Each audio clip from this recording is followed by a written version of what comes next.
Assalamualaikum warahmatullahi wabarakatuh. Alhamdulillah wa bihi nasta'in ala umuri dunya. Wassalatu wassalamu ala asyrofil anbiya'i wal mursalin wa ala sahbihi ajmain. Assalatu wassalamu ala sayyidi ya Rasulullah ini. Alhamdulillah la nikmatul Islam wal iman wa kafa bima minima. Alhamdulillah la kulli hal. Alhamdulillah bi nikmatil Islam. Saya hari ini dapat lagi orang yang WA saya. Apa dia cari perhatian apa gimana saya nggak tahu ya. Tapi intinya gini. Intinya dia kayak utang saya terlalu banyak segala macam-macam dan udah putus asa gitu, tidak bisa menyelesaikan. Kayaknya saya pengen bunuh diri aja gitu, segala macam-macam itu. Wah, setiap minggu kadang-kadang ada 2 atau 3 orang yang seperti itu gitu. Karena memang tekanan hutang itu nggak mudah sob.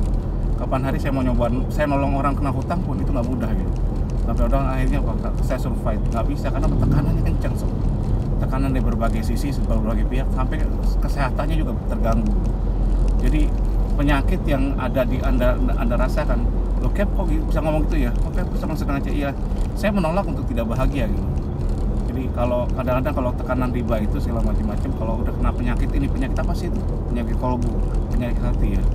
Jadi anda sebenarnya udah sakit itu. Kalau udah kolbunya sakit, pasti fisiknya ke depan sakit dan pasti bermasalah dengan keluarga. Jadi masalahnya apa? Akan ke anak-anak kita, ke istri kita segala macam. Kadang-kadang kalau udah masalah riba ya, utang riba ini yang nggak selesai. Kadang-kadang kebanyakan hampir 80% pasti ribut dengan keluarganya, bermasalah dengan keluarganya, bermasalah dengan ketidakbahagiaan, bermasalah dengan kesehatan. Karena kalau penyakit hati anda jadi beban, bahwa masalah ini beban, luar biasa bebannya, anda akan kena penyakit hati, dan penyakit hati itu akan nyerang banyak hal itu. Susah tidur anda, kedua susah makan, ketiga hubungan dengan keluarga berantakan, keempat anda mudah marah segala macam-macam, kelima tidak bersyukur segala macam-macam. Jadi semuanya ngumpul dan itu bahaya tuh. Lebih bahaya daripada corona itu. Jadi menyelesaikan masalah riba segala macam-macam, bersihkan dulu hati dengan cara apa? Dengan cara yaitu tadi takwa gitu. Belajar untuk meningkatkan ibadah anda gitu. Dan tadi saya belajar di pengajian ternyata apa? Takwa itu, takwa kepada Allah, insyaallah Allah akan beri petunjuk itu. Ternyata takwa itu adalah apa? Membersihkan hati kita dari sifat dari maksiat itu.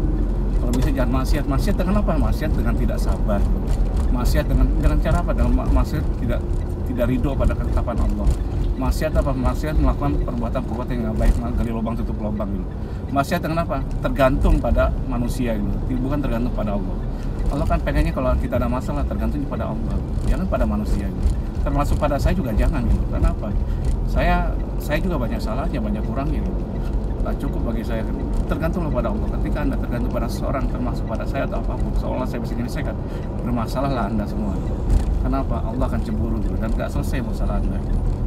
Jadi yang harus anda lakukan ketika anda kena musibah ini, ketika ada frustasi dan yang lainnya, perbanyaklah anda tobat pada Allah gitu.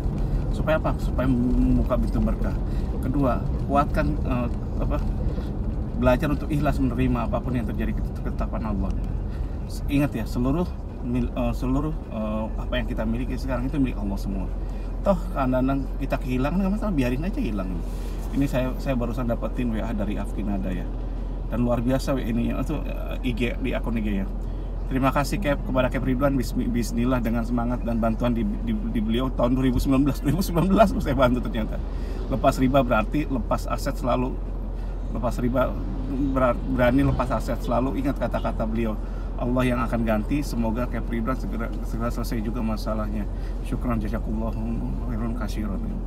Jadi malah saya belum selesai semua karena memang utang saya banyak dan banyak titik gitu. Kalau dihitung-hitung mungkin di atas 15 titik gitu. Sekarang tinggal 4 titik lagi. Masalah enggak. Jadi kalau anda bilang saya sendiri, kalau Cap Ridwan kok enak anda kan nggak merasakan sakitnya saya gitu, segala macam-macam. Loh, saya rasakan sob. Saya gugat orang, saya digugat, saya ngelawan tim likuidasi, saya ngelawan, biarin aja. Saya diancam oleh banyak orang, sampai kantor saya diancam segala macam, biarin aja. Kalau memang rezekinya kita, aset rezeki biarkan milik kita. Kalau memang rezekinya orang, biarkan miliknya orang. Kalau memang jadi Allah mengatur dulu. Toh kita pertahankan pun nanti kita jadi punya aset macam-macam, toh nggak dibawa mati sob. Semua bismillah itu milik Allah semua gitu. Jadi lillahi ta'ala, dan kita harus karena Allah semua gitu. Jadi kalau kita nggak menyelesaikan penyakit hati ini, tidak tahu menyelesaikan penyakit hati ini, nggak bakal selesai masalah anda, malah anda akan kena masalah sakit-sakit lainnya, sakit fisik dan yang lainnya. Banyak, coba anda rasakan, pasti anda sakit fisik. Anda punya mobil mengkilat bisa, Anda punya rumah bertingkat bisa, tapi apa coba, kehidupan Anda seperti kiamat gitu. Betul nggak coba? Rasakan coba, kiamat, kemana-mana nggak nyaman, makan nggak nyaman, semuanya. Ngapain dipikirin gitu? Dan ini saya belajar di ayah mertua saya. Ketika dia masalah banyak, ketika dia makan aja. Ketika sholat dia sholat aja, sholatnya tepat waktu, meskipun dia kalau kalau secara ilmu agama masih kurang, tapi ketekunannya itu yang membuat saya kagum gitu. Jadi ketika makan dia seolah meja makan itu milik dia, dan dia tidak mau sakit, dan dia benar sehat orangnya sampai umur sekarang umur hampir 85an, masih sehat, masih produktif. Luar biasa nggak? Kenapa? Karena dia memang tidak mau sakit hati, penyakit hati. Dia nggak ada penyakit, dan kalau ada masalah dia marah-marah di situ doang ya, kita pergi yang lainnya. So karena saya sudah dekat dengan tujuan ini, mau olahraga dulu, berenang dan yang lainnya, saya akhiri dulu. Kalau salah saya banyak salahnya, kalau kurang banyak kurangnya. Wabillahi taufiq wal hidayah.